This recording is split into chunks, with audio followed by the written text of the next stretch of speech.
آج ہم انشاءاللہ ایک مثالی مسلمان خاتون کے بارے میں بات کریں گے کہ ایک مسلمان عورت کو کیسا ہونا چاہیے۔ قرآن مجید میں اللہ سبحانہ وتعالی مسلمان عورت، مومن عورت، فرما بردار عورت اور دیگر صفات پر مشتمل خاتون کی صفات مردوں کے ساتھ ساتھ کچھ یوں بیان کرتے ہیں۔ سورۃ الاحزاب کی آیت نمبر 35 میں اللہ تعالیٰ فرماتے ہیں، یقیناً مسلمان مرد اور مسلمان عورتیں، مومن مرد اور مومن عورتیں، فرما بردار مرد اور فرما بردار عورتیں، سچ بولنے والے مرد، سچ بولنے والی عورتیں، صبر کرنے والے مرد اور صبر کرنے والی عورتیں، خشوع کرنے والے مرد اور خشوع کرنے والی عورتیں، صدقہ دینے والے مرد اور صدقہ دینے والی عورتیں، روزہ رکھنے والے مرد اور روزہ رکھنے والی عورتیں، اور اپنی شرمگاہوں کی حفاظت کرنے والے مرد اور شرمگاہوں کی حفاظت کرنے والی عورتیں، اور اللہ کو بہت زیادہ یاد کرنے والے مرد اور بہت زیادہ یاد کرنے والی عورتیں، ان سب کے لیے اللہ نے بخشش اور بہت بڑا اجر تیار کر رکھا ہے۔ سورۃ الاحزاب کی اس آیت سے پتہ چلتا ہے کہ اللہ سبحانہ وتعالی مسلمان عورتوں سے کچھ چیزوں کا تقاضا کرتے ہیں۔ کچھ خوبیاں ایسی ہیں کہ جو اگر ان میں پائی جائیں تو وہ پسندیدہ خواتین ہو سکتی۔ حقیقت یہ ہے کہ یہ دنیا اللہ نے بنائی ہے، ہمیں بھی اللہ نے بنایا ہے اور ہم نے واپس بھی اسی کے پاس جانا ہے۔ ہم سب کو یہ سوچنا چاہیے کہ جب ہم واپس اس کے پاس پہنچیں گے، اس کے سامنے کھڑے ہوں گے، تو اس وقت وہ ہماری کس بات سے خوش ہوگا؟ کیا ہم اس دن کے لیے اپنے آپ کو تیار کر رہے ہیں؟ اپنے اندر وہ مطلوبہ صفات پیدا کر رہے ہیں، وہ اخلاق پیدا کر رہے ہیں کہ جو اس کو پسند ہے، جو اس کو چاہیے اور جس کے بارے میں وہ سوال کرے گا، اور جو اس سے ملاقات کے وقت اس کو راضی اور خوش کر دے گا۔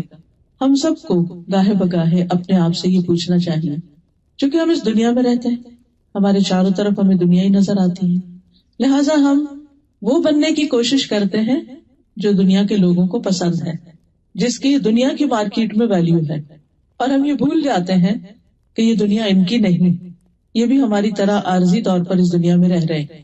تو بجائے اس کے کہ ہم لوگوں کے سیٹ کیے ہوئے کرائیٹیریا کے مطابق اپنے آپ کو ڈھالیں اور لوگوں کی پسند کے مطابق ہم اس دنیا میں رہیں، ہم کیوں نہ اس رب کی مرضی اور اس کے بتائے ہوئے طریقے کے مطابق اس دنیا میں رہیں کہ جو ہی ہمارا یہ سفر اپنے اختتام کو پہنچے، اور ایک دن تو پہنچنا ہی، اختتام ہو جائے گا ایک دن، وہ دن لازماً آ کر رہے گا، تو اس دن کے لیے مجھے تیاری کرنی ہے کہ اس دن مجھے خوش کرنے والی، میرے لیے سکون اور آرام کا باعث کون سی چیز ہوگی۔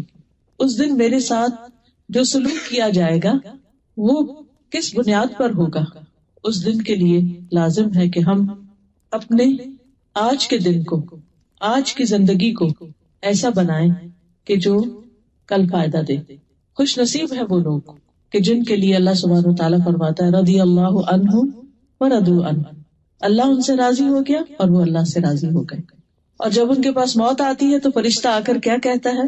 یا ایتھا النفس المطمئنۃ ارجعی الی ربک راضیۃ مرضیہ فادخلی فی عبادی وادخلی جنتی، کہ اے نفس مطمئنہ، واپس چلو اپنے رب کی طرف، اس حال میں کہ تم رب سے راضی اور رب تم سے راضی، آؤ میرے بندوں میں داخل ہو جاؤ، میرے بندوں میں شامل ہو جاؤ، یعنی خاص بندے جو ہیں اس کے، آؤ میری جنت میں داخل ہو جاؤ۔ یہ ہے اصل کامیابی، کہ جس انسان کو موت کے وقت یہ پکار آئے، یہ آواز آئے کہ اے نفس مطمئنہ، رب تم سے راضی ہے، جیسے تم اپنے رب سے راضی ہو، رب بھی تم سے راضی۔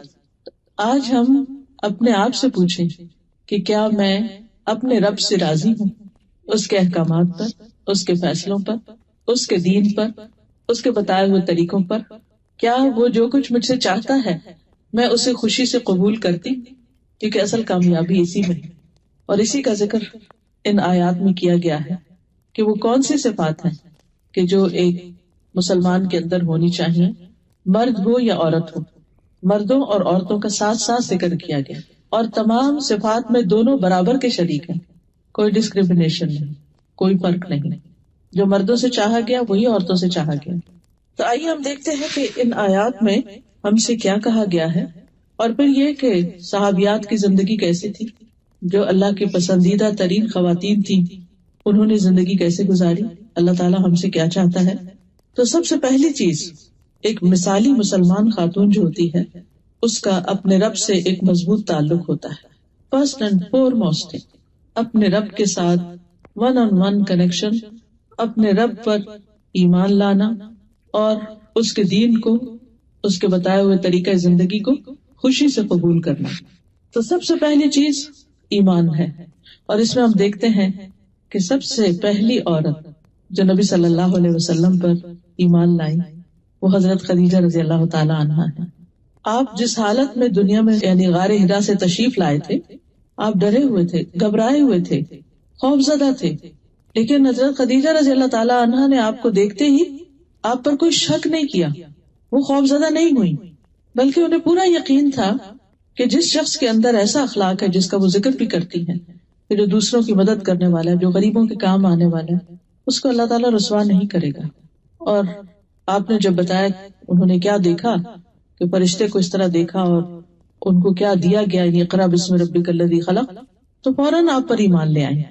نبی صلی اللہ علیہ وسلم نے فرمایا وہ مجھ پر اس وقت ایمان لائی جب لوگوں نے میرا انکار کیا، میری اس وقت تصدیق کی جب لوگ میری تکذیب کر رہے تھے، اپنے مال سے میری اس وقت مدد کی جبکہ لوگوں نے مجھے اس سے دور رکھا. تو یہ ہے حضرت خدیجہ ہمارے لیے ایک بہترین رول ماڈل کہ جو اللہ کے رسول صلی اللہ علیہ وسلم کو، جبکہ آپ اپنی کسی بہت بڑی قوت کی حالت میں نہیں تھے، ایک پریشانی کی حالت میں تھے، لیکن اس کے باوجود جو کچھ انہوں نے کہا اس کو مان لیا، اس پر ایمان لائی. پھر اسی طرح ہم دیکھتے ہیں کہ ان سے بھی پہلے کچھ ایسی خواتین ہیں کہ جنہوں نے اپنے ہی ایمان کی حفاظت کی، جن میں سر فہرست حضرت آسیہ کا نام ملتا ہے جو فرعون کی بیوی تھی. وَضَرَبَ اللَّهُ مَثَلًا لِّلَّذِينَ آمَنُوا امْرَأَتَ فِرْعَوْنَ اذ قالت رب ابن لی عندک بیتا فی الجنہ. ایمان لانے والوں کے لیے اللہ تعالیٰ فرعون کی بیوی کی مثال پیش کرتا ہے جب اس نے دعا کی اے میرے رب میرے لیے اپنے پاس جنت میں گھر بنا دے. وہ ایک عام خاتون نہیں تھی، یعنی وہ کوئی عام نہیں خاتون تھی. حضرت آسیہ جو تھی وہ ایک بادشاہ کی بیوی تھی، ناز و نام میں پلی تھی، ایک محل میں رہتی تھی، دنیا کی ہر نعمت ان کو میسر تھی. ایسا نہیں تھا کہ وہ کوئی ڈپرائیوڈ خاتون تھی یا کسی مصیبت کی باری تھی یا ان کی زندگی میں کوئی بہت پریشانیاں تھی جس کی وجہ سے انہوں نے دین کا راستہ اختیار کیا. آج کل تو ہمارے ہاں یہ سمجھا جاتا ہے نا کہ جس کو سب کچھ ملا ہوا ہے، جس کے پاس ساری نعمتیں ہیں، اسے کیا ضرورت ہے کہ وہ اللہ اللہ کرے. یہ تو وہ لوگ کرتے ہیں کہ جو کسی مشکل کا شکار ہوتے ہیں. لیکن حضرت آسیہ کے پاس سب کچھ تھا، اس کے باوجود جب انہیں جنت کا پتہ چلا، اللہ سبحانہ تعالیٰ کی پہچان ہوئی، تو دنیا کی چیزیں انہیں حقیر نظر آئیں کہ تو کچھ بھی نہیں. ان کے پاس وہ سب کچھ تھا جو ایک عورت خواب دیکھ سکتی، یعنی جس کا ایک عورت تصور کر سکتی. لیکن حقیقت یہ ہے کہ جس شخص کا آخرت پر ایمان ہو جاتا ہے، جو جنت کی نعمتوں کو جان لیتا ہے، تو اس کے لیے پھر دنیا بہت حقیر ہو جاتا ہے. اس کی منزل پھر دنیا نہیں رہتی. وہ دنیا میں تو بس جیتا ہے اور اپنی ضرورت پوری کرتا ہے. اس کے خوابوں کی منزل پھر جنت ہو جاتی اور اس کے لیے وہ کچھ بھی قربان کر سکتا ہے. اور یہی وہ خاتون ہے کہ جنہوں نے دعا کی رب ابن لی عندک بیتا فی الجنہ، اے میرے رب میرے لیے اپنے پاس جنت میں گھر بنا دے. اور کہتے کہ جب انہیں ایمان لانے کی بنا پر تکلیفیں دی گئی، ان پر طرح طرح کا ظلم و ستم کیا گیا، ان کے ہاتھوں پہ میخیں گاڑ دی گئی، کیل لگا دیے گئے اور ان کو دھمکیاں دی گئی کہ تم اگر نہیں باز آتی تو تمہارے ساتھ بہت برا سلوک کیا جائے گا. تو حدیث میں آتا ہے کہ جب انہوں نے اللہ سے یہ دعا مانگی کہ اللہ مجھے ظالم لوگوں سے چھٹکارا دے، تو اللہ تعالیٰ نے جنت میں ان کے گھر سے پردہ ہٹا کر ان کو وہ گھر بھی دکھا دیا کہ جس کی وہ دعا مانگ رہی تھی. پھر ہم دیکھتے ہیں کہ ایمان اور اسلام کے بعد جو خاص خصوصیت ہے وہ ہے اطاعت گزاری کی. والقانتین والقانتات، کہ مومن عورت جو ہوتی ہے وہ اپنے رب کی اطاعت کرنے والی ہوتی، رب کی بات مانتی اور ہمیشہ مانتی. قنوت جو ہوتا ہے اس میں دوام ہوتا ہے، ہمیشگی ہوتی ہے، یعنی کبھی دل چاہ تو مان لیا، کبھی نہیں چاہ تو نہ مان، کسی جگہ مان لیا اور کسی جگہ چھوڑ دیا اللہ کا حکم نہیں. قانتین وہ ہوتے ہیں کہ جو ہمیشہ ہر جگہ ہر موقع پر اللہ کی بات کو پریفرنس دیتے ہیں، اللہ کی اطاعت کرتے ہیں. اور اس میں ہم دیکھتے ہیں حضرت مریم کی مثال. قرآن مجید میں اللہ تعالیٰ فرماتے ہیں وَمَرْيَمَ ابْنَتَ عِمْرَانَ الَّتِي أَحْصَنَتْ فَرْجَهَا فَنَفَخْنَا فِيهِ مِنْ رُوحِنَا وَصَدَّقَتْ بِكَلِمَاتِ رَبِّهَا وَكُتُبِهِ وَكَانَتْ مِنَ الْقَانِتِينَ. اور عمران کی بیٹی مریم کی مثال اللہ نے دی جس نے اپنی شرمگاہ کی حفاظت کی، تو ہم نے اس میں اپنی ایک روح پھونک دی، یعنی عیسیٰ علیہ السلام کے ساتھ وہ پریگننٹ ہو گئی، اور اس نے اپنے رب کی باتوں کی اور اس کی کتابوں کی تصدیق کی، ان کو سچا مانا، وَكَانَتْ مِنَ الْقَانِتِينَ، اور وہ اطاعت گزار لوگوں میں سے تھی، یعنی اللہ کی بات مانتی تھی، اللہ تعالیٰ کی اطاعت کرتی تھی۔ جو بھی ان پر امتحان آیا، جو بھی بوجھ ان پہ ڈالا گیا، جو بھی حکم ان کو دیا گیا، اس میں انہوں نے کچھ بھی انکار نہیں کیا، وہ اطاعت کرتی چلی گئی۔ پھر اسی طرح ہم دیکھتے ہیں کہ حضرت ہاجرہ ابراہیم علیہ السلام کی بیوی، کہ جن کو ابراہیم علیہ السلام نے دودھ پیتے بچے کے ساتھ مکہ کی ایک وادی میں چھوڑا، اور جب وہ چھوڑ کر جا رہے تھے تو وہ پوچھ رہی تھی کہ آپ ہمیں یہاں چھوڑ کے جا رہے ہیں، یہاں تو کوئی بھی نہیں، آپ ہمیں یہاں چھوڑ کے جا رہے ہیں۔ ابراہیم علیہ السلام پیچھے مڑ کے بھی نہیں دیکھ رہے تھے، پھر آگے چلے گئے، پھر وہ پیچھے گئی، پھر آخر انہیں خود ہی خیال آیا کہ ابراہیم علیہ السلام تو اللہ کے بڑے اطاعت گزار ہیں، کہ اللہ ہی کا حکم ہوگا تو یہ ایسا کر رہے ہیں، کہنے لگے کیا اللہ نے آپ کو ایسا حکم دیا؟ تو جب انہوں نے کہا کہ ہاں، کہنے لگے پھر اللہ ہم کو ہرگز ضائع نہیں کرے گا، اور وہ خوشی سے اس جگہ پر ایک بچے کے ساتھ تنہا رہ گئی۔ یہ کوئی معمولی بات نہیں ہے، وہ مکہ آج کا مکہ نہیں تھا، وہاں ماں اور بیٹے کے سوا کوئی تیسری مخلوق نہیں تھی، حتیٰ کہ پرند چرند بھی نہیں تھی، کیونکہ پانی نہیں تھا، جہاں پانی نہیں ہوتا وہاں لائف ہی نہیں ہوتی۔ پھر جب زمزم اللہ سبحانہ تعالیٰ نے ان کو عطا کیا تو پانی کی وجہ سے پھر پرندے آئے، پرندوں کو دیکھ کر راہ گزرتے مسافر بھی آ گئے۔ لیکن یہ اطاعت کی کتنی بڑی مثال ہے، بہت بڑی قربانی۔ اور یہ بھی آپ دیکھیے کہ مصر کی رہنے والی تھی، ایک ترقی یافتہ ملک تھا، اور ایک بادشاہ کے پاس تھی جس نے حضرت سارہ کے ساتھ برا سلوک کرنا چاہا، تو اللہ سبحانہ وتعالیٰ نے اس کے اوپر یعنی اس کو روک دیا ان کی دعا سے۔ حضرت سارہ نے جب دعا کی اور پھر جب وہ وہاں سے جانے لگے ابراہیم علیہ السلام، تو بادشاہ جیسے اس زمانے میں تو انسان بھی بکتے تھے اور انسانوں کو ایسے بھیڑ بکریوں کی طرح تحفے میں دے دیتے تھے، تو حضرت ہاجرہ کو اس بادشاہ نے، جو مصر کا بادشاہ تھا، اس نے ابراہیم علیہ السلام کو تحفے میں دیا تھا۔ اب یہاں آپ دیکھیے کہ ان کا نہ کوئی گھر ہے، نہ کوئی خاندان، نہ کوئی رشتہ دار، کوئی بھی نہیں، نو ون، اس قدر آئسولیشن۔ ہم دیکھیے کہ کینیڈا میں آنے کے بعد جب سب کچھ لوگوں کو مل جاتا ہے، کیوں ڈپریشن میں چلے جاتے ہیں، کیوں دکھی رہتے ہیں، کیوں پریشان ہوتے ہیں؟ بھئی سب کچھ ہے، اب اور کیا چاہیے؟ وہاں پاکستان میں تو سسرال بھی تنگ کرتا تھا اور رشتہ دار بھی پریشان کرتے تھے، اور جاب بھی بہت اچھی نہیں تھی، گھر بھی بہت اچھا نہیں تھا، یہاں تو وہ سب مسئلے حل ہو گئے، اب تو کوئی مسئلہ رہنا نہیں چاہیے۔ لیکن سب کچھ ملنے کے باوجود دل خوش نہیں ہے، تو یہاں کچھ نہ ہونے کے باوجود اطمینان ہے، ایسا توکل، ایسا یقین کہ اللہ ہمیں ہرگز ضائع کرے گا ہی نہیں، ہمارے ساتھ اچھا ہی ہوگا۔ اس کو کہتے ہیں اسلام، کہ اللہ کے فیصلوں پہ سر تسلیم خم کر دینا، راضی ہو جانا کہ میں اس پر راضی ہوں۔ پھر اسی طرح ہم دیکھتے ہیں کہ نبی صلی اللہ علیہ وسلم سے بہت سی صحابیات نے بیعت کی تھی جب وہ مسلمان ہوئی، اور ان سب نے بھی جو خاص طور پر ایمان اور اسلام اور اطاعت کے اوپر بیعت کی تھی، کہ جو جو شرائط ان کے سامنے رکھی گئی انہوں نے سب کی سب تسلیم کر لی۔ پھر اسی طرح ہم دیکھتے ہیں کہ ازواج مطہرات جو ہیں، نبی صلی اللہ علیہ وسلم کی جو ازواج ہیں، ان کو جو حکم اللہ تعالیٰ نے دیا قرآن مجید میں، وہ اس کو پورا کرنے والی تھی۔ وَقَرْنَ فِي بُيُوتِكُنَّ وَلَا تَبَرَّجْنَ تَبَرُّجَ الْجَاهِلِيَّةِ الْأُولَى وَأَقِمْنَ الصَّلَاةَ وَآتِينَ الزَّكَاةَ وَأَطِعْنَ اللَّهَ وَرَسُولَهُ إِنَّمَا يُرِيدُ اللَّهُ لِيُذْهِبَ عَنْكُمُ الرِّجْسَ أَهْلَ الْبَيْتِ وَيُطَهِّرَكُمْ تَطْهِيرًا، اور اپنے گھروں میں ٹک کر رہو، اور پہلی جاہلیت کی زینت ظاہر کرنے کی طرح زینت ظاہر نہ کرو، یعنی ازواج مطہرات کو اپنی زیب و زینت کے ساتھ گھر سے باہر نکلنے کی اجازت نہیں تھی۔ اور نماز قائم کرو اور زکوٰۃ دو اور اللہ اور اس کے رسول کا حکم مانو۔ اللہ تو یہی چاہتا ہے کہ تم سے گندگی دور کر دے، یعنی کچھ ظاہر کی اور کچھ باطن کی، کیونکہ نماز جو ہے وہ انسان کا تزکیہ کرتی ہے، زکوٰۃ جو ہے وہ مال کا تزکیہ کرتے ہیں، اور اسی طرح جب انسان ایک مسلمان خاتون اپنے آپ کو حجاب کے اندر باہر لے کے جاتی ہے تو بہت ساری بری نظروں سے اپنے آپ کو بچاتی۔ تو اللہ تعالیٰ فرماتے ہیں کہ یہ احکامات اس لیے دیے جا رہے ہیں تاکہ تم سے سب گندگیاں دور کر دے اور تمہیں خوب پاک کر دے۔ وَيُطَهِّرَكُمْ تَطْهِيرًا۔ پھر اسی طرح یہ ہے کہ اطاعت میں سب سے پہلے تو عبادات میں اطاعت آتی، نماز روزے کی پابندی آتی۔ تو ایک مسلمان خاتون سب سے پہلے اللہ تعالیٰ کا حق ادا کرنے والی ہوتی ہے۔ عبد الرحمن بن عوف سے مروی ہے، رسول اللہ صلی اللہ علیہ وسلم نے فرمایا، جو عورت 5 وقت کی نماز پڑھتی ہو ماہ رمضان کے روزے رکھتی ہو، اپنی شرمگاہ کی حفاظت کرتی ہو، اپنے شوہر کی اطاعت کرتی ہو، اس سے کہا جائے گا جنت کے جس دروازے سے داخل ہونا چاہو داخل ہو جاؤ۔ جنت کے 8 دروازے ہیں، سارے کے سارے اس کے لیے کھول دیے جائیں گے کہ جدھر سے وہ چاہے داخل ہو جائے۔ پھر اسی طرح زکوٰۃ کی ادائیگی، مسلمان خواتین نے ہمیشہ اپنے مال کی خود زکوٰۃ دی ہے۔ ہمارے یہاں تو یہی سوال ختم نہیں ہوتا کہ وہ جی ہمیں شادی پر زیور پڑا تھا، وہ سسرال کا اتنا تھا، میکے کا اتنا تھا، ہم تو کماتے نہیں تو ہم زکوٰۃ کہاں سے دیں؟ نہیں، وہ جو مال ہے اسی کے اندر سے زکوٰۃ نکالنی ہے۔ اسماء بنت یزید کہتی ہیں کہ میں اور میری خالہ حضور صلی اللہ علیہ وسلم کی خدمت میں حاضر ہوئی، ہمارے پاس سونے کے کنگن تھے، آپ نے فرمایا کیا تم دونوں اس کی زکوٰۃ دیتی ہو؟ ہم نے کہا نہیں۔ آپ نے فرمایا کیا تم اس بات سے نہیں ڈرتی کہ اللہ تمہیں آگ کے کنگن پہنائے؟ ان کی زکوٰۃ ادا کیا کرو۔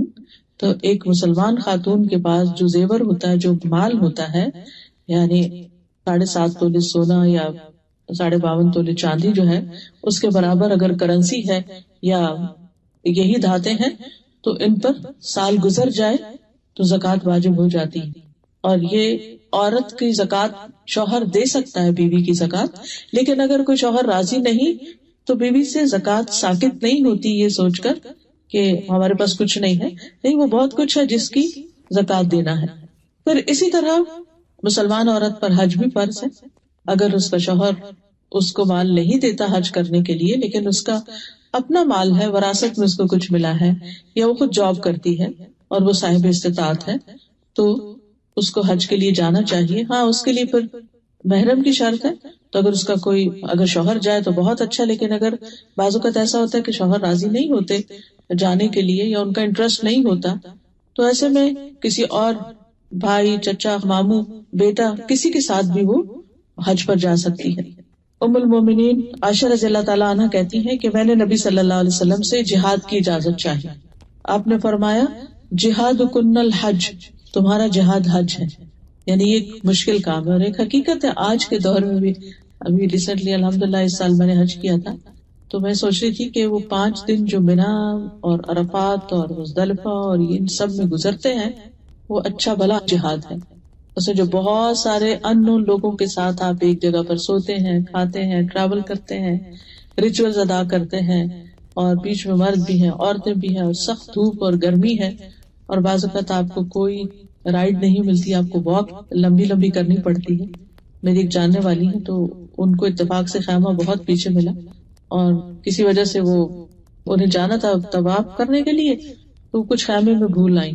اب وہ ایک دفعہ آ کے کنکریاں مارے، پھر واپس خیمے میں گئی، پھر اس کے بعد دوبارہ مکہ، اور یہ سارا سفر پیدل تھا، تقریباً کو 20-25 کلومیٹر بن جاتا ہے، وہ چل چل کے پیدل چل چل کے، کیونکہ اتنا بازو کا رش ہوتا ہے کہ آپ کو کوئی سواری ملتی نہیں ہے، سواری ہوتی ہے تو بہت مہنگی ہوتی ہے، سب افورڈ نہیں کر سکتے، اور پھر جب جو سامان آپ عرفات اور منا میں ساتھ لے جاتے ہیں وہ بھی اٹھانا پڑتا ہے، تو خالی ہاتھ کوئی بھی نہیں ہوتا، تو یہ اچھی بھلی ایک مشقت ہوتی ہے، اس کو پورا پورا جہاد کہا گیا۔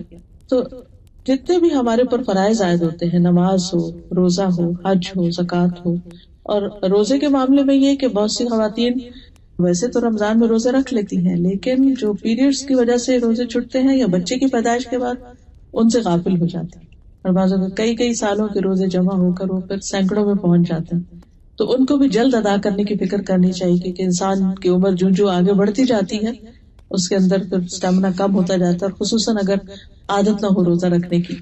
پھر اسی طرح یہ ہے کہ دیگر فرائض جو ہیں ان کو ادا کرنا جو ہے وہ بھی لازم ہے، اس میں نماز، روزہ وغیرہ کے علاوہ دین کی تعلیم حاصل کرنا اور دین کی تعلیم آگے پہنچانا، کیونکہ طلب العلم فریضۃ علی کل مسلم، علم حاصل کرنا ہر مسلمان پر فرض ہے، اس میں مرد ہو یا عورت، دونوں پر فرض ہے۔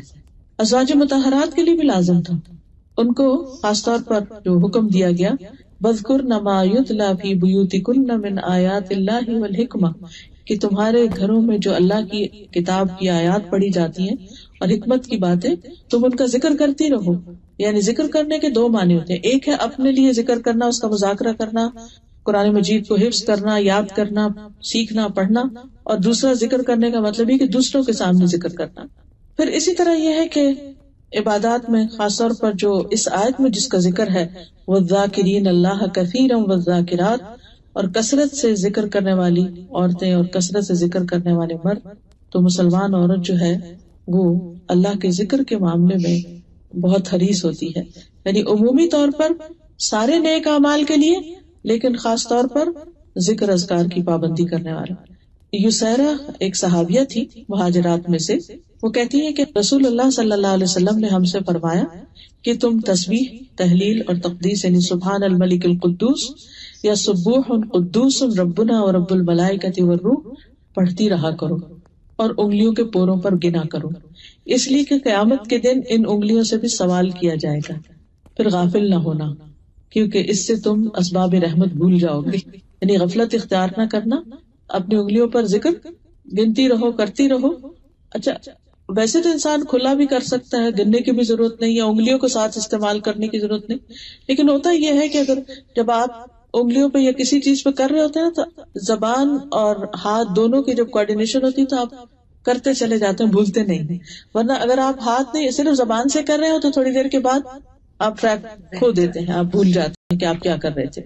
اسی طرح یہ ہے کہ رزق کے معاملے میں اللہ سبحانہ تعالیٰ پر توکل یعنی ایمان کا یہ حصہ ہے کہ انسان اللہ پر بھروسہ کرے، اور خصوصاً رزق کے معاملے میں جیسے صحابیات کی زندگی میں ہم دیکھتے ہیں کہ صحابہ کرام جو تھے وہ اکثر مختلف اپنی ذمہ داریوں کے لیے، دینی ذمہ داریاں ادا کرنے کے لیے دور دراز کے سفر کیا کرتے تھے، کبھی جنگ میں شرکت کر رہے ہیں، کبھی نبی صلی اللہ علیہ وسلم کسی اور کام کے لیے ان کو روانہ کر رہے ہیں، تو ایسے میں ان سب کی جو اکانومی تھی، اوور آل مدینہ کی اکانومی بہت ڈاؤن ہو گئی تھی۔ تجارت کرنے والوں کو اپنی تجارت کے لیے پورا وقت نہیں ملتا تھا، اس کے علاوہ جن کے کھیت تھے یا جن کے باغات وغیرہ تھے ان کو لک آفٹر کرنے کا بعض اوقات موقع نہیں ملتا تھا، اینڈ بعض اوقات جب پھل پکے ہوئے ہوتے تھے تو حکم آ جاتا تھا جیسے جنگ تبوک کے موقع پر اللہ کے راستے میں نکلو، تو ایسے تمام مواقع پر صحابیات نے خوب ساتھ دیا، انہوں نے شکوہ نہیں کیا۔ ازواج مطہرات کے بیچ میں ایک دفعہ تھوڑی سی ایسی بات ہو گئی تھی تو اللہ سبحانہ تعالیٰ نے ان کو صاف کہہ دیا کہ اگر تم اس حال میں نبی کے ساتھ رہنا چاہتی ہو تو ٹھیک، اور اگر نہیں تو تم اپنے گھروں کو واپس چلی جاؤ۔ تو اس معاملے میں ساری ازواج نے دنیا کے مال و دولت کو چھوڑ کر نبی صلی اللہ علیہ وسلم کا ساتھ دینا پسند کیا۔ اسی طرح کچھ اور صفات جو ہیں مسلمان خاتون کی، ان میں سے ایک شرم و حیا کی حفاظت ہے۔ شرم و حیا جو ہے وہ ایمان کا حصہ ہے، اور ایک عورت کا ایمان مکمل نہیں ہوتا جب تک کہ اس کے اندر حیا نہیں ہوتا، اور حیا کا مطلب یہ ہے کہ جب عورت اپنے گھر سے نکلے تو اپنے سطر کو ڈھانپے، اللہ سبحانہ تعالیٰ نے اس کے لیے جو حدود قائم کی ہے ان کو ملحوظ خاطر رکھے۔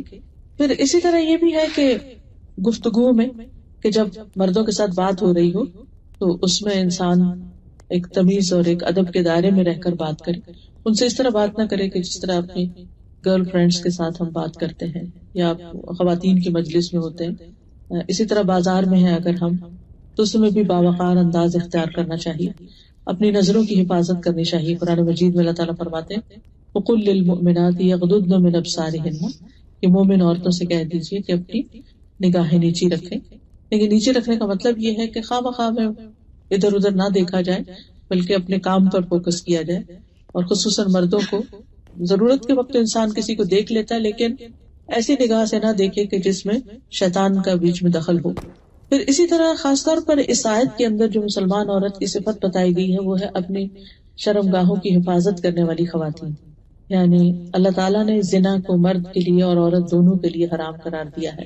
اپنے سطر کی حفاظت کرنا، ایسا لباس پہننا کہ جس میں مردوں کو اٹریکشن نہ ہو اور کوئی مرد اس کو اپروچ نہ کرے اپنی کسی بری نیت کے ساتھ۔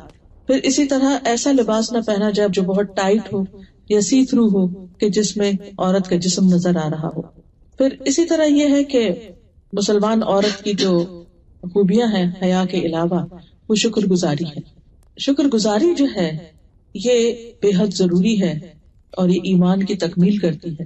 اگر ہم قرآن مجید کا آغاز دیکھیں تو اس میں الحمدللہ رب العالمین سے بات شروع ہوتی ہے، یہ سب تعریف سب شکر اللہ کے لیے جو رب العالمین ہے۔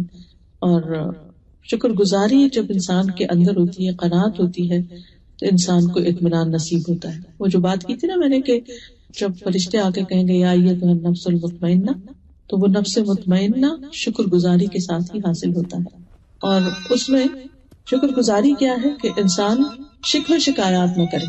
عام طور پر چھوٹی چھوٹی باتوں سے ہم ہرٹ ہو جاتے ہیں بعض اوقات، اور اس میں کوئی بھی ہم سے حال پوچھ لے تو ہم سارا قصہ بتانا شروع کر دیتے ہیں، اور پھر اس وجہ سے مختلف طرح کی غیبت کا بھی انسان شکار ہو جاتا ہے، اور زبان کی بے احتیاطی بھی ہو جاتی.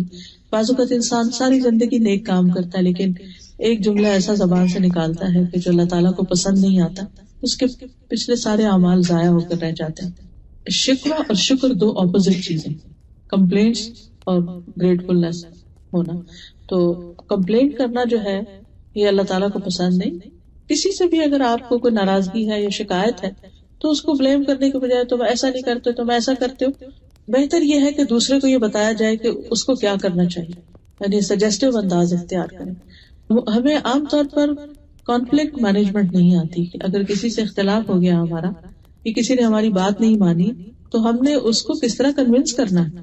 بعض اوقات ہم غصے میں آ جاتے ہیں، بعض اوقات ہم بول چال چھوڑ دیتے ہیں، بعض اوقات ہم اپنے آپ میں بند ہو جاتے ہیں، یعنی کمیونیکیشن چھوڑ دیتے ہیں.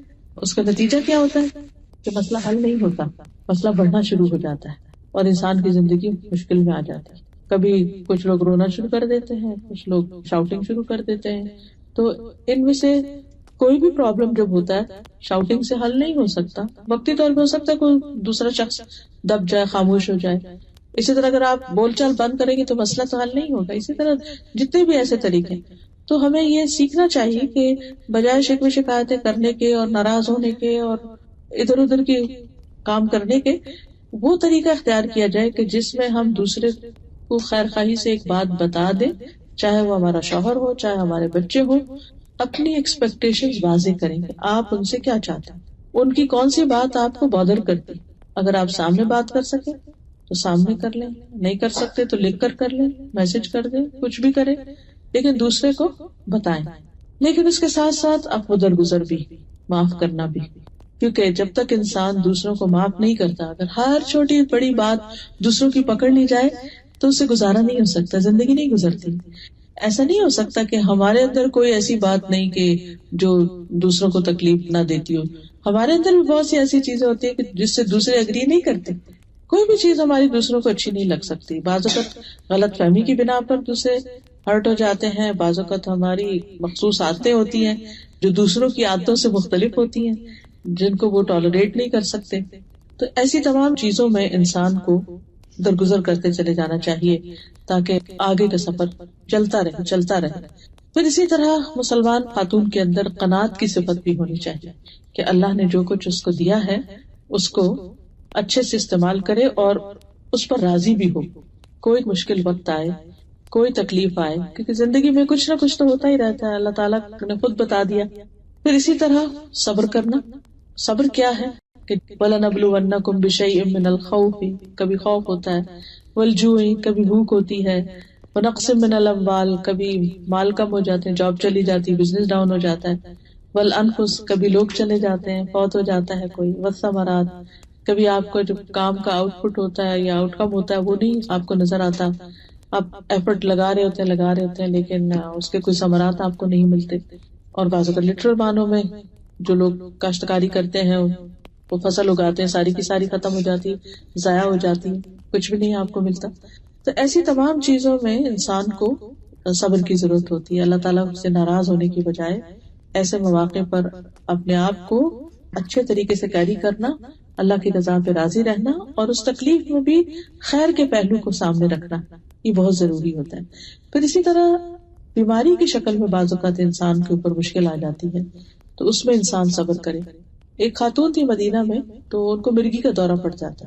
وہ نبی صلی اللہ علیہ وسلم کے پاس سے کہنے لگی اللہ کے رسول صلی اللہ علیہ وسلم آپ دعا کر دیں کیونکہ جب مجھے یہ فٹ پڑتا ہے تو میرا جسم کا سطر بھی کھل جاتا ہے، بے ہوش ہو کے گر جاتی ہوں، مجھے پتہ نہیں چلتا. آپ نے فرمایا اگر تم چاہو تو میں تمہارے لیے دعا کرتا ہوں، لیکن اگر تم صبر کرو اس بیماری پر تو تمہارے لیے جنت ہے. کہنے لگی کہ میں صبر کروں گی، آپ بس یہ دعا کر دیں کہ جب میں اس تکلیف میں ہوں تو میرا سطر نہ کھلے.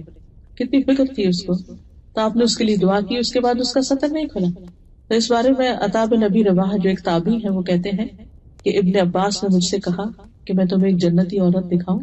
میں نے عرض کیا کیوں نہیں. فرمایا یہ سیاہ فام عورت جو ہے یہ نبی صلی اللہ علیہ وسلم کی خدمت میں حاضر ہوئی تھی تو آپ نے اس کو جنت کی بشارت دی تھی.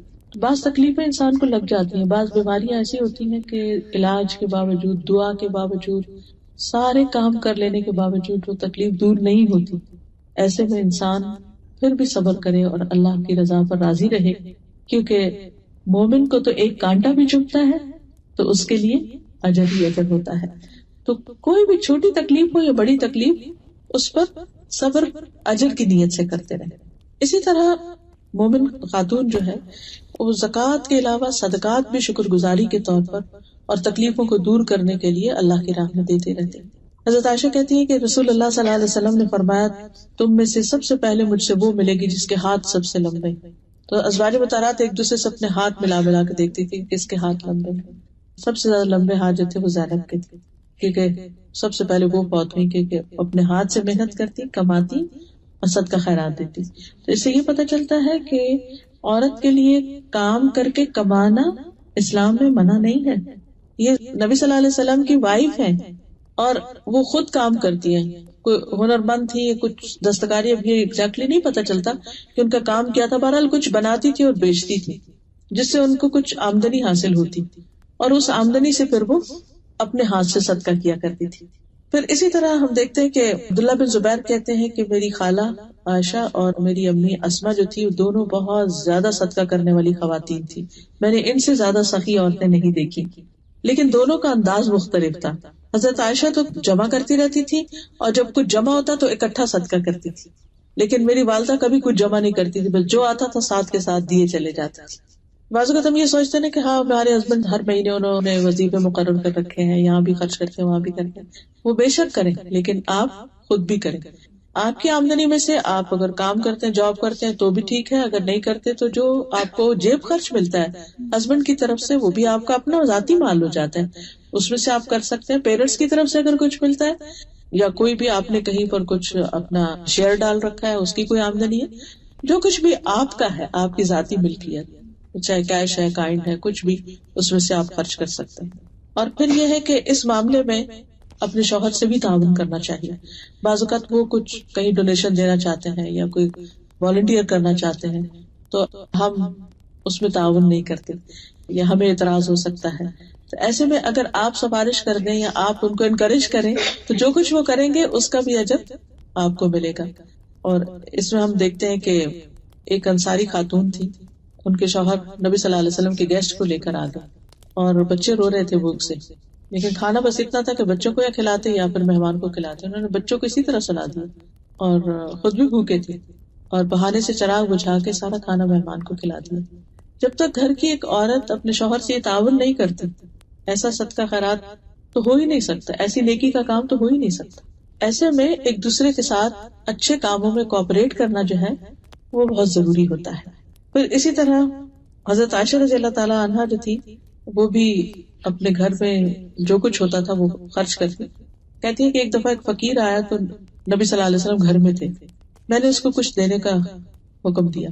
تو جو لے کر جا رہی تھی فقیر کو دینے کے لیے, گھر کی کوئی سرونٹ ہوگی کچھ, تو پہلے اس کو بلایا, ادھر لاؤ دکھاؤ کیا دے رہی. جیسے ہم لوگ کی عادت ہوتی ہے نا کہ اگر بچوں کو کچھ کریں, اچھا جاؤ یہ لے جاؤ, یہ کچھ دکھاؤ کیا لے کے جاؤ. تو بہرحال آپ صلی اللہ علیہ وسلم دیکھ رہے تھے, آپ نے فرمایا تم یہ چاہتی کہ تمہارے علم کے بغیر گھر میں کوئی چیز آئے جائے نہیں. یعنی یہ عورتوں کی ایک خاص وہ ہوتی ہے نا کہ اچھا کچن میں اگر گروسری بھی لا کے رکھے نا, اگر اس کو میرے اندر تو ویکنیس ہے, جب گروسری بھی لا کے رکھے تو میں کہتی ہے کہ اس کو اب کوئی ہاتھ نہ لگائے, میں خود رکھوں گی. کیونکہ ہوتا ہی ہے کہ جب وہ نکالنی ہوتی ہے وہ کہیں سے کئی چیزیں فریج میں ڈال دیتے ہیں اور پھر ٹائم اتنا کم ہوتا ہے کہ پھر جلدی نکالنی مشکل ہوتی ہے. تو میں کہتی بہت بڑا احسان ہوگا, ہر چیز ادھر ہی چھوڑ دے. تو اور اگر کسی کو دینا ہے تو میں کہتی ہوں ہمیشہ مجھ سے پوچھ کر دے, تاکہ میں اس چیز کو ڈھونڈتی نہ پھروں کہ وہ کہاں گئی ہے بھی کہ نہیں. تو بہرحال آپ صلی اللہ علیہ وسلم نوٹ کر رہے تھے کہ حضرت عائشہ کیا کر رہی ہیں. پہلے خود ہی کہا دو, پھر جب دینے لگے کہا اچھا کیا دے رہے. بہرحال تو حضرت عائشہ کہتے ہیں جی ہاں میں نے ایسا ہی کیا. تو آپ نے فرمایا ٹھہرو عائشہ, تم گن گن کر نہ دو ورنہ اللہ بھی تمہیں گن گن کر دے گا, بس جو دے رہے ہیں دے دو. پھر اسی طرح یہ ہے کہ زبان کی حفاظت. ایک مسلمان مثالی خاتون جو ہوتی ہے وہ اپنی زبان کی بہت کیئر کرتی ہے, کیونکہ زبان سے انسان سب کیے کرائے کو ضائع کر دیتا ہے. بعض اوقات ہم سارا دن گھر کا کام کر رہے تھے، کھانا بھی پکا رہی ہے، صفائی بھی کر رہی، کلیننگ، لانڈری، سب کچھ کر رہے۔ جب بچے اسکول سے واپس آتے ہیں ہم چھوٹی چھوٹی بات پر سارے دن کی تھکاوٹ پہ غصہ ان پہ نکالنا شروع کر دیتے، تو وہ ایک اپنے کمرے میں چلا گیا، ایک اوپر چلا گیا، ایک نیچے چلا گیا، کھانا نہیں کھایا، پھر اپنا ہی دل برا ہوتا ہے کہ اچھا تھوڑا صبر ہی کر لیتے۔ تو یہ ہے کہ خصوصاً جب کوئی گھر آ رہا ہو، چاہے کتنی بھی بڑی غلطی کر کے آ رہا ہو، لیکن اس وقت ویلکم کر لیں اس کو، اور پھر آرام سے بٹھا کے اس کو سمجھائیں جب سمجھانے کا وقت ہو۔ اس میں ہمیں حضرت ام سلیم کی جو کہانی ہے وہ سب نے سن رکھی ہوگی۔ کسی ان کا بیٹا فوت ہو گیا اور بیٹے کو ڈھانک دیا، بیمار تھا، شوہر نے آگے پوچھا بھی، سفر پہ گئے ہوئے تھے، پیچھے سے فوت ہوا، اسے کہ کیا حال ہے بچے کا، کہنے پہلے سے ٹھیک ہے، اور پھر جو ان کو کھانا کھلایا، خوش کیا، سب کچھ کیا، اور اس کے بعد بہت اچھے سے پوچھا اگر کوئی امانت تمہارے پاس رکھے اور پھر واپس لے لے تو تم کیا کرو گے؟ میں تو واپس کروں گا، تمہارا بیٹا بھی اللہ کی امانت تھا، اللہ نے واپس لے لیا۔ کیا تربیت ہے، کیا انداز ہے، یعنی یہ ہے اخلاق اور یہ ہے کردار کے اعلیٰ ترین نمونے، کہ بڑے سے بڑے غم پر اتنا، یعنی آپ دیکھیے کہ اگر ہمیں اپنے بچوں کے بارے میں ایک اوپر سے دم کی بھی آواز ہونے کا لگتا ہے گرا ہے، ہمارا دل پکڑا جاتا ہے اور ہم وہیں سے بولنا شروع کر دیتے ہیں کیا یعنی فوراً ہم ایک پینک ہی خود ہی کریٹ کر دیں گے۔ ہمارے دل بہت چھوٹے، ہمیں دعا کثرت سے مانگنی چاہیے، رب اشرح لی صدری، اللہ میرے سینے کو کھول دے۔ یہ صرف پڑھنے کے معاملے میں نہیں بلکہ ہر معاملے میں، صدقہ خیرات کے معاملے میں بھی، دوسروں کو معاف کرنے کے معاملے میں بھی، اور باقی چیزوں میں بھی۔ اور خاص طور پر یہ ہے کہ زبان سے کسی کو تکلیف نہ دی جائے۔ ابو ہریرہ کہتے ہیں کہ ایک آدمی نے کہا اللہ کے رسول صلی اللہ علیہ وسلم، فلاں عورت کثرت سے نماز، روزہ، صدقے میں مشہور ہے، لیکن اپنی زبان سے پڑوسیوں کو تنگ کرتی، ستاتی۔ فرمایا وہ جہنمی ہے، نماز بھی پڑھ رہی ہے، روزہ رکھ رہی ہے، صدقہ کر رہی ہے، لیکن باتیں زبان کنٹرول میں نہیں۔ پھر اس شخص نے کہا کہ اللہ کے رسول صلی اللہ علیہ وسلم، فلاں عورت نماز، روزہ اور صدقہ کی کمی میں مشہور ہے، بس فرائض ادا کرتی، وہ پنیر کے صرف چند ٹکڑے صدقہ کرتی ہے، لیکن اپنی زبان سے اپنی پڑوسیوں کو تنگ نہیں کرتی۔ آپ نے فرمایا وہ جنتی۔ ایک زبان کتنا بڑا ڈفرنس کریٹ کر دیتی، اس پر کام کرنے کی ضرورت۔ لیکن صرف زبان کنٹرول نہیں ہو سکتی جب تک کہ دل کی اصلاح نہ ہو، کیونکہ زبان تو دل کا آئینہ ہے۔ ابن الجوزی نے کہا نا کہ امام ابن القیم الجوزی نے کہا کہ دل کی مثال ایک دیگ کی طرح ہے، زبان جو ہے وہ ایک چمچ کی طرح ہے، تو جو دیگ میں ہوتا ہے نا وہی چمچ باہر نکالتا ہے، کچھ اور نہیں آتا۔ جو ہمارے دلوں میں ہوتا ہے وہی زبانوں سے نکلتا ہے، اور اس میں خاص طور پر مومن جو ہے وہ لان تان کرنے والا نہیں ہوتا، فحش کو نہیں ہوتا۔ پھر اسی طرح کسی کی عیب جوئی نہ کی جائے۔ حضرت عائشہ نے ایک دفعہ حضرت صفیہ کے قد کے بارے میں کہا کہ ان کا قد چھوٹا ہے، وہ لفظ یوز کیا ایسا، آپ نے فرمایا کہ تم نے ایسی بات کی ہے کہ اگر سمندر میں ڈالی جائے تو سمندر کڑوا ہو جائے۔ پھر اسی طرح یہ ہے کہ صلہ رحمی، رشتہ داروں کے ساتھ بنا کے رکھنا، اچھا سلوک کرنا۔ اس میں خاص طور پر آپ صلی اللہ علیہ وسلم نے حضرت اسماء کو تاکید کی تھی کہ وہ اپنی والدہ کے ساتھ صلہ رحمی کرے، جبکہ وہ ابھی اسلام نہیں لائی تھی، لیکن مکہ سے صرف کسی مدد کے لیے اپنی بیٹی کے پاس آئی تھی، مدد لینے کے لیے۔ ام شریک انصار میں سے ایک غنی عورت تھی، مالدار عورت تھی، اللہ کے راستے میں بہت خرچ کرتی تھی، ان کے گھر میں بہت مہمان آتے تھے۔ آپ کو یاد ہوگا کہ جب ایک خاتون کو طلاق ہوئی تھی اور ان کو عدت گزارنا تھی اپنی، تو آپ صلی اللہ علیہ وسلم نے ان کا گھر تجویز کیا تھا، لیکن ساتھ ہی فرمایا کہ ان کے گھر میں لوگ بہت آتے ہیں تو تمہارا رہنا مناسب نہیں ہوا۔ پھر اسی طرح نرم دلی، نبی صلی اللہ علیہ وسلم نے خاص طور پر حضرت عائشہ سے کہا کہ اے عائشہ، اللہ سے ڈرنا اور نرمی اختیار کرنا، یعنی نرمی کو اپنے اوپر لازم کر لو، کیونکہ نرمی جس چیز میں ہوتی ہے اسے خوبصورت بنا دیتی، اور جس چیز سے کھینچ لی جاتی ہے اسے بدنما کر دیتی۔ پھر اسی طرح حقوق العباد میں سے یہ بات بھی ہے کہ دوسروں کے ساتھ اپنے پڑوسیوں کی، رشتہ داروں کی، باقی لوگوں کی خبر رکھنا کہ کس حال میں ہے، کسی مالی مدد کی ضرورت ہے ان کو، یا جسمانی مدد کی ضرورت ہے، کوئی بیمار تو نہیں، کسی کو اور کچھ مشکل تو نہیں۔ ابراہیم کہتے ہیں کہ میری بیوی بیمار پڑ گئی تو اس زمانے میں میں ام درداء کے پاس جایا کرتا تھا، یہ فقیہہ عورت تھی۔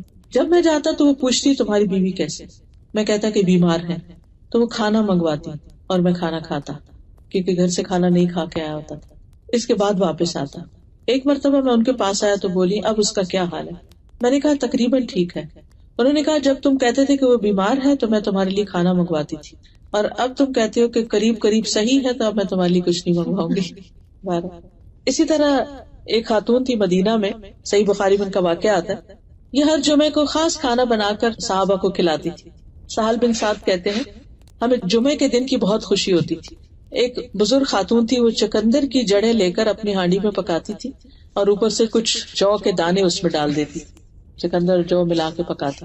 تو ہم جمعہ کی نماز پڑھ کر ان کی ملاقات کو جاتے، وہ ہمارے سامنے یہ کھانا رکھا کرتی. جمعہ کے دن ہمیں بڑی خوشی اسی وجہ سے رہتی کہ ہم جمعہ کے بعد، کیونکہ جمعہ پڑھ کر ہی ہم صبح کا کھانا کھایا کرتے تھے، اس سے پہلے کچھ نہیں کھاتے تھے.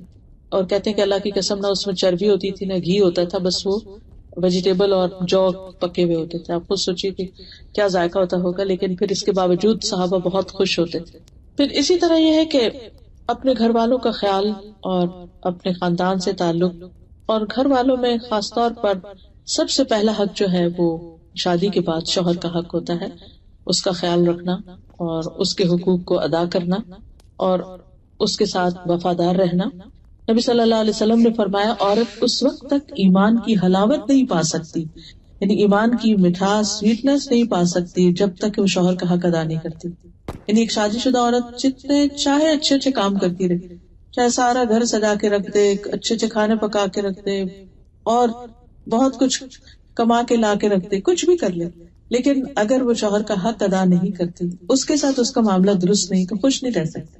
یعنی خوشی کا انحصار بہت اچھے کپڑوں یا بہت اچھے گھر یا بہت اچھے کھانوں میں نہیں ہے. خوشی انسانوں سے ملتی ہے، اور انسانوں سے خوشی اس وقت ملتی ہے جب ہم انہیں خوش رکھنے کی کوشش کرتے ہیں. اور خوش رکھنے کے لیے خاص طور پر ان کی بات ماننا. فالصالحات قانتات، صالحات نیک عورتوں کی صفت قرآن مجید میں بتائی گئی کہ وہ فرما بردار ہوتی ہیں، شوہر کی نافرمانی نہیں کرتی. پھر اسی طرح اگر شوہر ناراض ہو جائے تو اس کو منانا بھی، اس پر بھی اجر ہے عورت کے لیے. اس کا مطلب نہیں کہ صرف عورت ہی منائے، لیکن چونکہ ہم عورتوں کی ذمہ داریوں کی بات کر رہے ہیں تو اس لیے اس بات کا ذکر کرنا مناسب ہے. پھر اسی طرح خصوصاً شوہر کی شکر گزاری کہ جو وہ محنت کرتا ہے، کما کر لاتا ہے یا جو بھی کام کاج کرتا ہے. نبی صلی اللہ علیہ وسلم نے فرمایا اللہ تعالیٰ اس عورت کی طرف نظر رحمت سے نہیں دیکھتا جو اپنے خاوند کا شکریہ ادا نہیں کرتی، حالانکہ وہ اس سے بے نیاز نہیں ہو سکتی، یعنی اس کے بغیر رہ بھی نہیں سکتا، لیکن اس کی چھوٹی چھوٹی باتوں پر ناراض ہو کر اس کا احسان نہیں مانتی. تو اس کا احسان ماننا جو ہے وہ بہت ضروری ہے. اور ناشکری کیا ہے؟ حضرت اسما کہتی ہیں کہ ایک مرتبہ نبی صلی اللہ علیہ وسلم میرے پاس سے گزرے تو میں اپنی دوستوں کے ساتھ تھی. آپ نے ہمیں سلام کیا اور فرمایا کہ احسان کرنے والوں کی ناشکری سے بچو.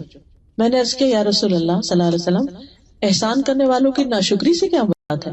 آپ نے فرمایا ہو سکتا ہے کہ تم میں سے کوئی عورت اپنے ماں باپ کے گھر لمبا عرصہ بیٹھی رہی، یعنی کئی سال گزر گئے، ایج زیادہ ہو گئی، رشتہ نہیں آ رہا تھا، پھر اس کے بعد اللہ تعالیٰ نے اس کو شوہر دیا، رشتہ آیا، شادی ہوئی، اور اس کے ذریعے اللہ تعالیٰ پھر اولاد بھی دے دے، پھر کسی دن غصے میں آ کر ناشکری کرے اور یوں کہے کہ میں نے تجھ سے کوئی خیر نہیں پائی، مجھے یہاں کچھ بھی نہیں ملا. تو یہ کہنا جو ہے یہ ناشکری کے الفاظ ہیں. پھر اسی طرح شوہر کے مال کی حفاظت، حتیٰ کہ صدقہ خیرات کی بھی اگر بڑی اماؤنٹ نکالنی ہو تو اس کی اجازت ضروری، اللہ یہ کہ وہ آپ کے اپنے پیسے ہیں. پھر اگر شوہر کچھ نہ کرتا ہو یا بیمار ہو یا کسی وجہ سے اس کی آمدنی کم ہو تو عورت اگر خود کما کر بچوں پر خرچ کر رہی ہے یا شوہر کو بھی ایون سپورٹ کر رہی ہے تو یہ بھی اس کے حق میں صدقہ لکھا جاتا ہے. پھر اسی طرح مشکل حالات میں شوہر کا ساتھ دینا. حضرت اسماء بنت زبیر جو تھی وہ اپنے ہسبینڈ کے ساتھ ان کے باغوں میں کام بھی کرتی، ان کے گھوڑے کی دیکھ بھال بھی کرتی. وہ کہتی کہ گھوڑے کی دیکھ بھال سے زیادہ کوئی مشکل کام نہ تھا میرے لیے کہ میں ان کے لیے یعنی اس کو لک آفٹر کرتی. حضرت زبیر کے اونٹ کے لیے گٹلیاں کوٹتی تھی اور اس کا چارہ بناتی تھی. آپ تو کہ گٹلی کو توڑنا ہو تو کتنی مشکل لگتی. اور ان کے جانوروں کو پانی پلاتی، ان کے ڈول کو سیتی. کہتی کہ پھر کچھ عرصے کے بعد نبی صلی اللہ علیہ وسلم نے میرے پاس ایک خادم بھیج دیا اور میں گھوڑے اونٹ وغیرہ کی دیکھ بھال سے بری ذمہ ہو گئی. ایسے لگا جیسے مجھے انہوں نے آزاد کر دیا، یعنی میں اس سے پہلے اپنے آپ کو کام کے بوجھ سے قید محسوس کرتی تھی. پھر اسی طرح بچوں کے ساتھ مہربانی، بچوں کے ساتھ حسن سلوک، ان کی دینی تربیت، یہ مسلمان عورت کی ذمہ داریوں میں سے. یعنی بچوں کو صرف کھلانا پلانا، صرف دنیا کا ایجوکیشن دینا ہی ہمارا فرض نہیں.